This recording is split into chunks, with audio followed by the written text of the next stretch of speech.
Now we'll be starting with approach to respiratory distress. Starting with definition of respiratory distress, it is a clinical state characterized by increased respiratory rate, increased effort, and increased work of breathing. Manifestations may be tachypnea, increased work of breathing in the form of retractions, use of accessory muscles, increased accessory muscle activity like head bobbing, nasal flaring, or inadequate respiratory efforts in the form of bradypnea, shallow breathing, irregular breathing. In infants and children, it can rapidly progress to respiratory failure and eventually cardiac arrest.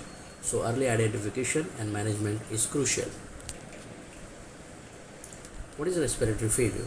Respiratory failure is a clinical state of inadequate oxygenation, ventilation, or both. Suspect probable respiratory failure if some of the signs are present, like very rapid or inadequate respiratory rate or apnea, significant inadequate or absent respiratory effort, extreme tachycardia, bradycardia, which indicates progression to cardiac arrest, low oxygen saturation despite high supplemental oxygen, decreased level of consciousness, cyanosis, and abnormal ABG.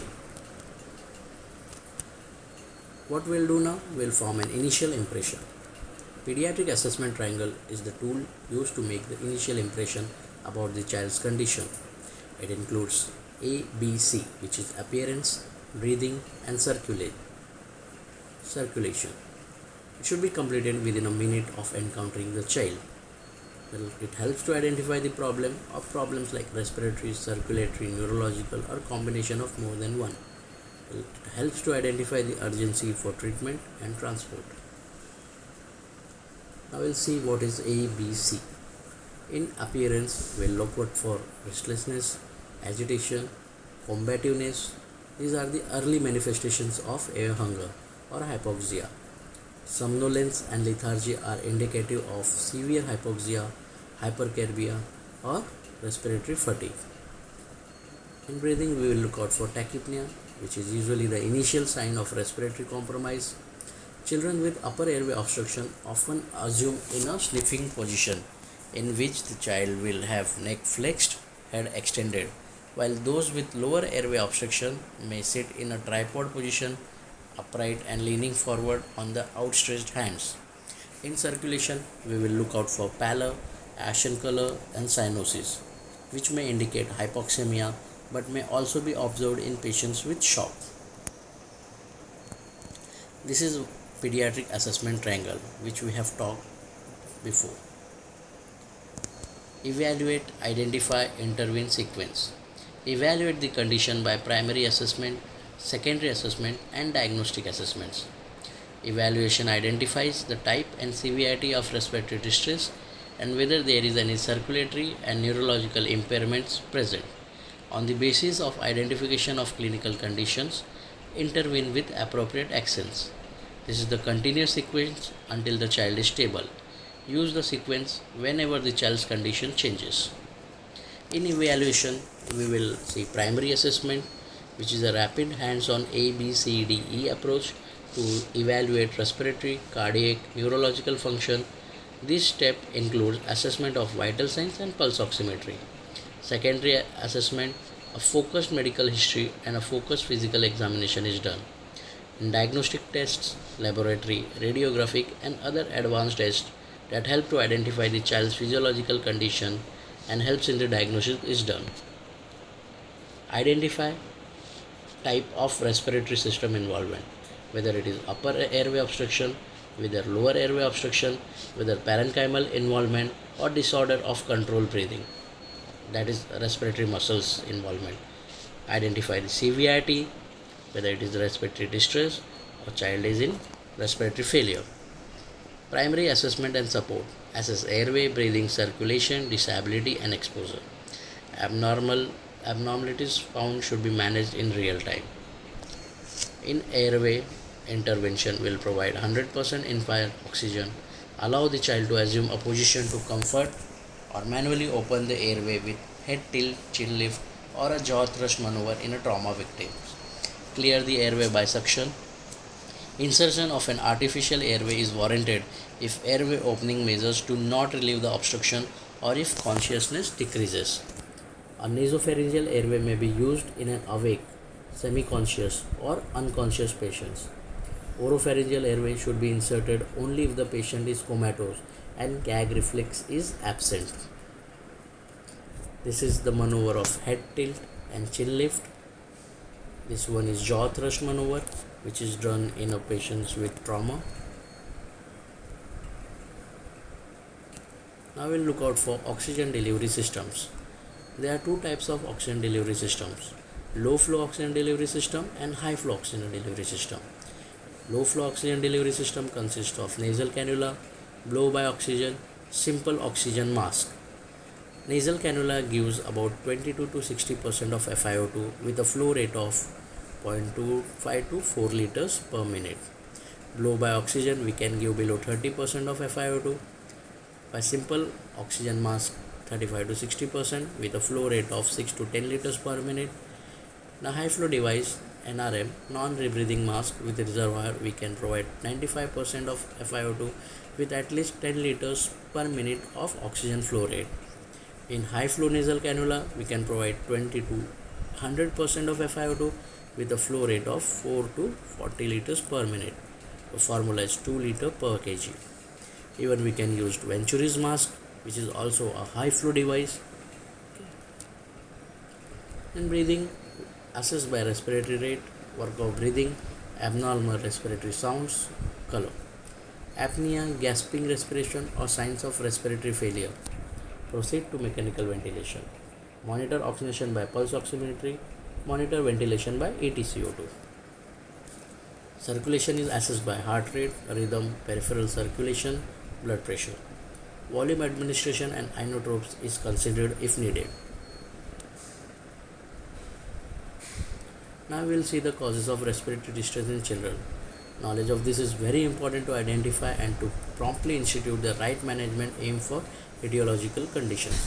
Salient features of conditions are mentioned whenever feasible. Details of each condition is beyond the scope of this assignment.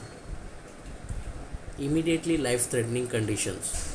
These are conditions of total upper airway obstruction, which is due to foreign body, severe laryngeal edema due to anaphylaxis, laryngospasm as in hypocalcemia, and epiglottitis. How it will present? There will be no effective hair movement, no audible speech, cry or cough. How we will intervene? In foreign body, Helmholtz maneuver is performed. In anaphylaxis, adrenaline can be given. Hypocalcemia, calcium is administered. Epiglottitis, intubation is considered, followed by antibiotic administration. Severe partial upper airway obstruction, which is due to foreign body, severe croup, thermal and chemical injury, and epiglottitis. Features will be stridor, and intervention will depend on the cause. Think about immediately life-threatening conditions like tension pneumothorax. It will present with a history of blunt or penetrating trauma, history of mechanical ventilation, CPR. Whether there is severe respiratory distress, decreased or absent breath sounds on the same side, mediastinal shift to the other side, hyperresonant percussion. In intervention, we will immediately do needle thoracotomy, in the second intercostal space at mid-clavicular line or fifth space at mid-axillary line, followed by chest tube insertion, which is an ICD insertion. Pulmonary embolism. Pulmonary embolism is suspected whenever there is use of central venous lines or other vascular devices, whether there is history of immobility, a hypercoagulable state like factor V Leiden mutation, protein S or protein C deficiency, congenital heart diseases, trauma, surgery, nephrotic syndrome, SLE, hormone birth control pills, malignancy, and complications of some chemotherapeutic regimens such as L-asperginosis, steroids for acute lymphoblastic leukemia. Cardiac tamponade with a history of trauma, hypotension, respiratory distress, raised JVP, distant heart sounds.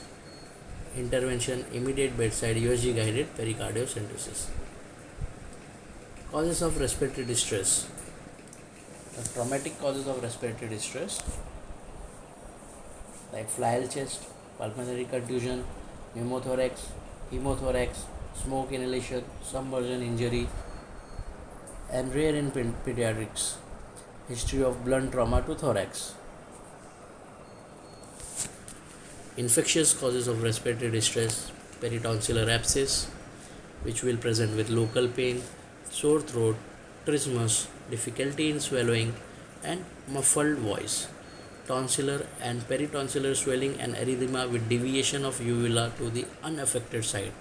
This is usually caused by Streptococcus pyogenes. Retropharyngeal abscess presents with stridor, drooling, dysphagia, torticollis, meningismus, and change in voice. Croup, which will present with stridor, tracheitis, presents with stridor, cough, respiratory distress accompanied by fever, more rapid and dramatic presentation than croup. Bronchiolitis below 2 years preceded by URTI, wheezing, crepes. Pneumonia presents with fever, cough, chest pain, grunting. Pleural effusion, mostly infectious in origin in children. Non-infectious causes of respiratory distress, which includes asthma, anaphylaxis with bronchospasm, foreign body, airway anomalies, in which we will see laryngospasm, hypocalcemia, tetany, paradoxical vocal cord movement, and vocal cord paralysis. These are acquired causes of upper airway obstruction that may be seen at any age. Non-cardiac pulmonary edema may occur from upper airway obstruction, such as from foreign body or croup, pulmonary irritants, submersion injury, severe CNS system insult, and acute salicylate toxicity. Chest wall and thoracic wall abnormalities, which is asphyxiating thoracic dystrophy, muscular dystrophy, severe pectus excavatum, diaphragmatic hernia, esophageal anomalies, bronchopulmonary sequestration, benign and malignant masses, and vascular anomalies. Cardiovascular causes of respiratory distress are CCF, congestive cardiac failure, which is due to CSD, congenital heart disease, required myocarditis. Look features for cardiac failure like basal rales, which are rare in children. Hepatomegaly is an important feature. Other cardiovascular causes are pericarditis, myocardial infarction, shock. Other causes of respiratory distress, neurological and muscular disorders, congenital malformations, acquired consist of intoxication, CNS infection, seizures, brain or spinal cord trauma. Metabolic and endocrine causes. Metabolic causes consist of most common is diabetic ketoacidosis. Hyperammonemia can cause hyperventilation, mitochondrial disorders, hyperthyroidism. In hematological causes, acute severe anemia, sickle cell disease, which consists of acute chest syndrome, polycythemia, methemoglobinemia, CO poisoning, presents with respiratory distress. History is very important. Some of the important historical points. We have to look out for onset and duration. Sudden onset with choking is foreign body or irritant inhalation.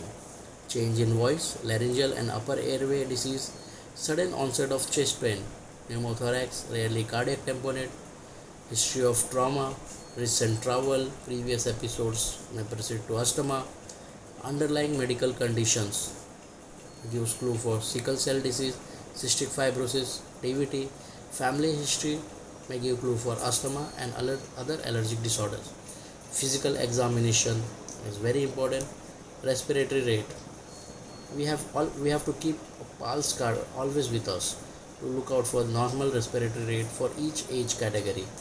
Fever increases respiratory rate for 4 for each degree rise in temperature. Bradycardia or normal respiratory rate in child showing signs of severe respiratory distress is an ominous sign of impending respiratory failure.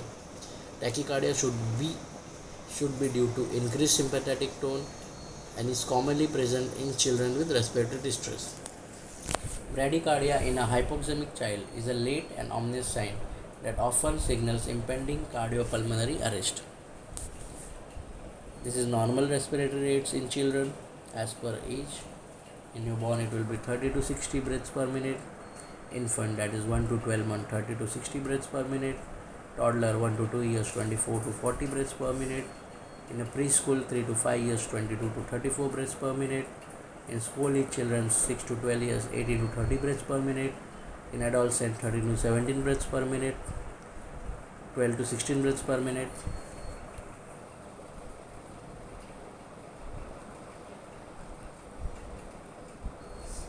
In physical examination, we will look out for peripheral perfusion, that is CRT, normal is 2 or less seconds, peripheral pulses, extremity temperature, blood pressure, higher mental functions for presence of shock, pulsus paradoxus, more than 10 millimeter of mercury drop in systolic blood pressure during inspiration, which is seen as asthma and rarely in cardiac tamponade.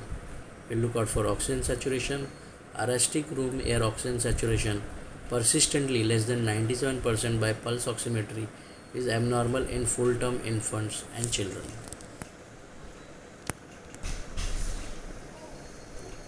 These are some of the normal vitals according to age. In respiratory system examination, in inspection, we will look out for deep respirations without increased work of breathing which suspects acidosis. Look for nasal flaring, head bobbing, suprasternal, supraclavicular, intercostal, subcostal, and sternal retractions. Look for asymmetric chest movement on inspiration, abnormal sounds like stridor, audible wheeze, grunt. Observe the type of cough.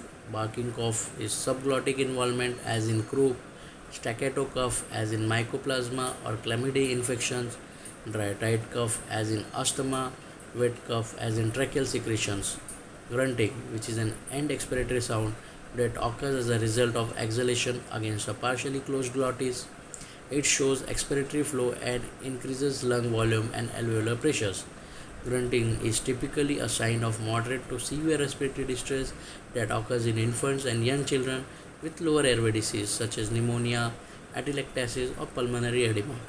It may also be heard in children with abdominal process that limits respiratory effort due to pain and abdominal distension, example in intra-abdominal injury or perforated viscera. High fever may also cause transient grunting. In auscultation, got for wheezing, which is seen in asthma, bronchiolitis. Unilateral wheeze is seen in foreign body. In severe asthma, because of absent air movement, wheezing may be absent. Prolonged expiratory phase. A prolonged expiratory phase is a reliable sign of obstructed lower airways that can occur with or without wheezes. Decreased breath sounds. Decreased breath sounds noted in localized lung fills are the result of lower airway processes such as pneumonia, pleural effusion, or atelectasis. Look out for pleural rub. A pleural rub is a low pitch grating sound heard with inspiration and expiration caused by inflammation of pleural surfaces with friction as they move against each other during respiration. A pleural rub may be associated with pneumonia or lung abscess. Do percussion palpation for position of trachea and apex for mediastinal shift as in pneumothorax, pleural effusion. Percussion done for hyporesonant, impaired resonance, and dull note. Examine cardiovascular system. Respiratory distress in a patient with signs of cardiac compromise such as gallop murmur, jugular venous distension, or hepatomegaly may be due to heart failure or cardiogenic shock. GIT examination, look for rapid shallow respiration. Grunting in a child is a finding concerning for severe respiratory distress. If no pulmonary etiology is apparent, then the clinician should evaluate for intra-abdominal causes suggested by abdominal tenderness, distension, including intra-abdominal injury or pathological conditions with or without peritonitis. In central nervous system examination, look out for type of breathing. Look for nervous system signs of hypoxia and hypercarbia.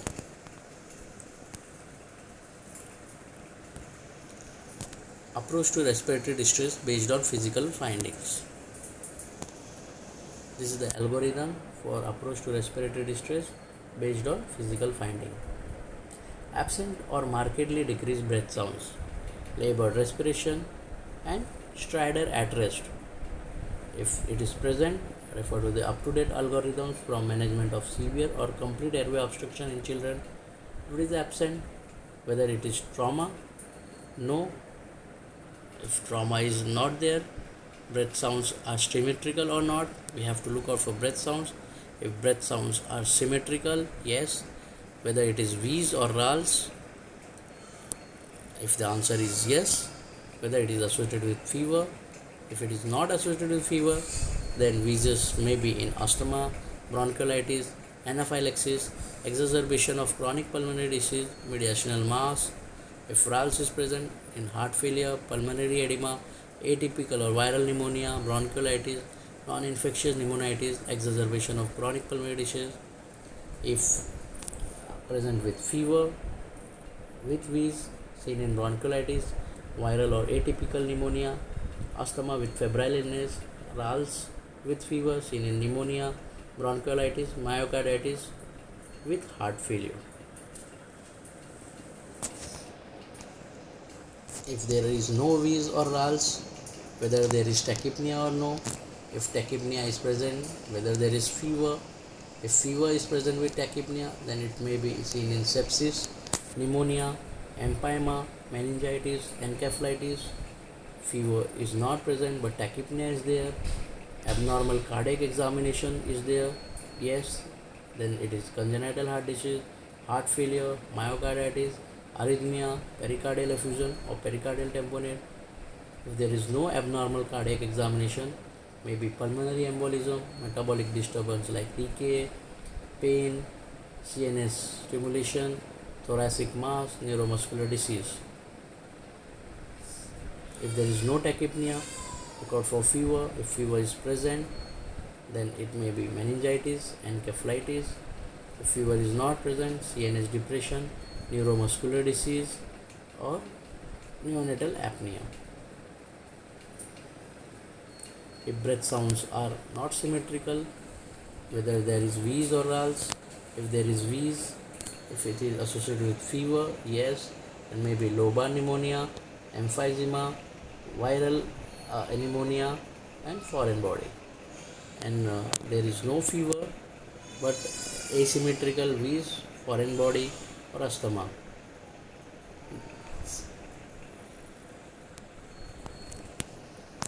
Is it not, if there is no wheeze and breath sounds are asymmetrical, then it may be seen in atelectasis, pleural effusion, pneumothorax or intrathoracic masses. Upper airway obstruction. The following findings suggest upper airway obstruction: inspiratory stridor, wheezing, suprasternal or supraclavicular retraction, prolonged inspiratory phase, oral mucosa or tongue swelling, drooling, dysphagia. Positions of comfort to help maintain airway patency in children with severe obstruction, that like sniffing position in which neck may be mildly flexed and head is mildly extended, tripod position leaning forward with bracing on the arms with neck hyperextended. Given the risk of sudden decompensation, patients with significant upper airway obstruction warrant emergency consultation with an anesthesiologist or pediatric intensivist and an otolaryngologist to help to secure the airway. Approach to upper airway obstruction.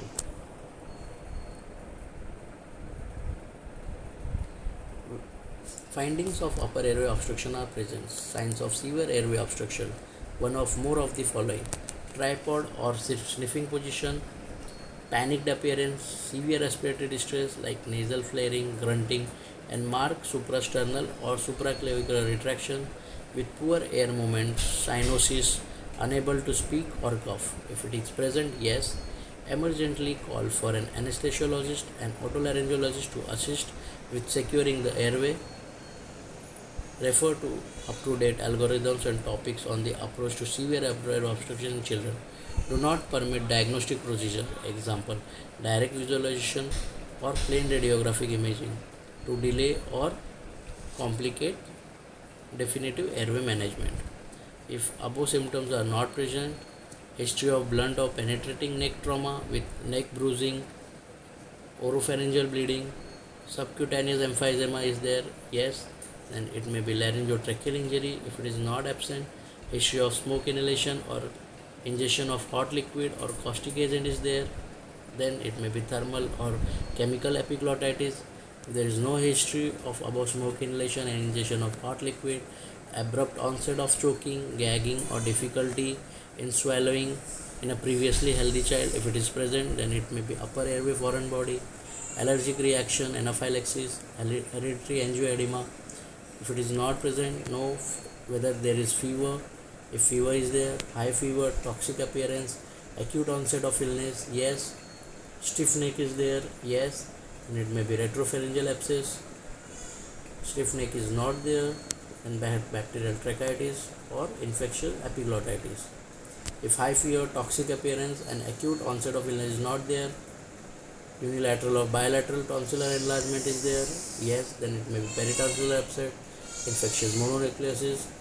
There is no unilateral or bilateral tonsillar enlargement, and it may be gradual onset with low grade fever, Barkey cough, rhinitis, hoarseness, then it is croup. If there is no fever, history of chronic progressive stridor is there, yes, that it may be congenital anomaly with acute illness or injury, extensive tracheal compression, brainstem lesions with vocal cord dysfunction.